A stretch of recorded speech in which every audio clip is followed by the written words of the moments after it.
Tanong, Attorney, pinahinto po ako kanina sa isang checkpoint at hilingin ng mga autoridad na buksan ang U-box ng aking sasakyan.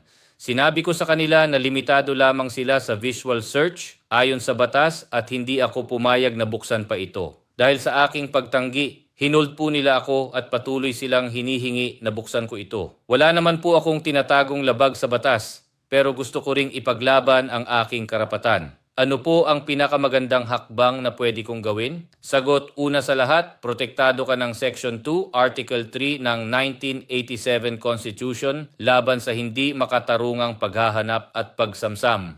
Ayon sa 2021 Revised Philippine National Police Operational Procedures, sa mga regular na checkpoint, limitado lamang sa visual search ang inspeksyon sa sasakyan kahit walang probable cause. Hindi maaaring pilitin na buksan ang glove compartment, trunk o mga pribadong bagay, maliban na lamang kung may search warrant, nasa hot pursuit o may paglabag sa trapiko. Mga praktikal na hakbang, manatiling mahinahon at magalang habang kinakausap ang mga autoridad. Sabihin mong iginagalang mo sila, ngunit nais mong ipaglaban ang iyong karapatan. Tanungin mo kung ikaw ay inaresto o pinapahinto lamang. Kung hindi ka inaresto, may karapatan kang umalis. Kung ligtas, maaari mong i-record ang pag-uusap gamit ang iyong cellphone bilang ebidensya.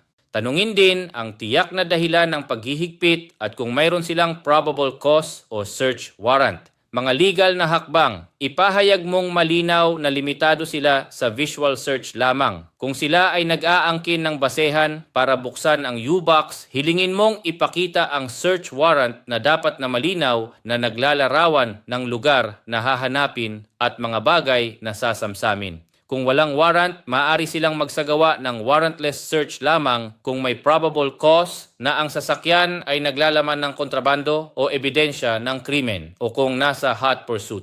Kung pilit kang binubuksan ng walang warrant, huwag kang maglaban ng pisikal. Isulat mo ang pangalan ng mga opisyal, petsa, oras at lokasyon. At pagkatapos ay maghain ng reklamo sa Internal Affairs Service ng PNP o Commission on Human Rights.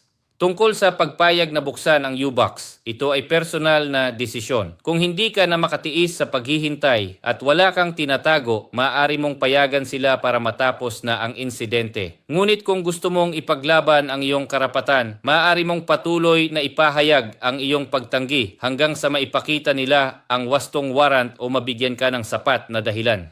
Kahit na walang kang tinatago, ang hindi makatarungang paghahanap ay labag pa rin sa iyong mga karapatan. Kung kailangan ng karagdagang payo, kumonsulta sa abogado na dalubhasa sa karapatan ng mamamayan o criminal law.